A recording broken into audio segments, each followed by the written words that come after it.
और मैं भिवानी से ही आई हूँ। और नेक्स्ट टाइम का जो एग्ज़ाम का इशू है पेडालॉजी का, उसको लेके हम यहाँ सभी इकट्ठे हुए हैं, क्योंकि बोर्ड ने हमारा सिलेबस दे दिया 1 महीने पहले और कहा कि 15 नंबर की इंग्लिश और 15 की हिंदी हम पेडालॉजी पूछेंगे उसके अंदर और अनसीज पैसेज पूछेंगे। लेकिन जब हम एग्ज़ाम देने के लिए गए तो जो हमारा पिछला पैटर्न था सेम हमें वही एग्ज़ाम में देखने को मिला, जिसकी वजह से हम पेपर को देखते ही जितना अच्छा स्कोर हम कर पाते वो हम लोग नहीं कर पाए।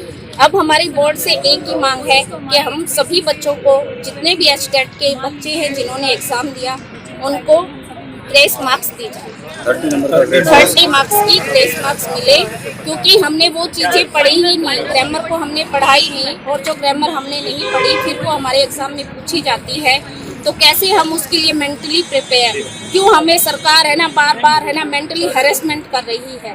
अगर उन्हें रोजगार देना ही नहीं है तो क्यों बार बार फार्म निकलवा रही है, क्यों एचटेट ले रही है। धन्यवाद। ये तीनों लेवल में समस्या है या तीनों लेवल में समस्या है सर, बिल्कुल तीनों लेवल में। जो उन्होंने सिलेबस दिया उसके अकॉर्डिंग एक क्वेश्चन भी नहीं पूछा, ना 15 नंबर की इंग्लिश में ना हिंदी के। अगर ग्रेस मार्क नहीं मिलते हैं तो क्या आगे का स्टेप रहेगा?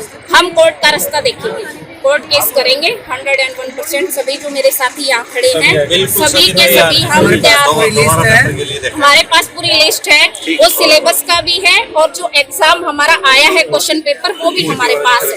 कैंडिडेट यहाँ पे इकट्ठा हुए हैं। 2 और 3 दिसंबर को एचटेट का एग्जाम हुआ था, उसके रिगार्डिंग बोर्ड ने एग्जाम होने से 1 महीना पहले सिलेबस दिया था, जिसमें ये बोला गया था कि ये आपका प्रिस्क्राइब सिलेबस है, जिससे आपसे सवाल पूछे जाएंगे। उसमें जो हिंदी ग्रामर और इंग्लिश ग्रामर का जो सेक्शन था उसमें इन्होंने बताए हुए सिलेबस से एक भी सवाल नहीं पूछा।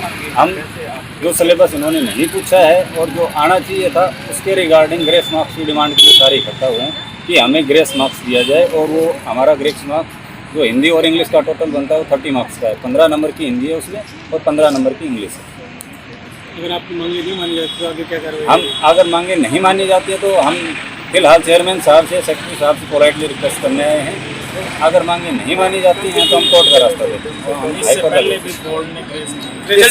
भी बोर्ड ने रिजल्ट भी आने वाला है इसका। नहीं, हम उनसे रिक्वेस्ट करेंगे कि जब तक ये बायोमेट्रिक की लिस्ट अनाउंस करते हैं उससे पहले हमारी मांगों को पूरा किया जाए।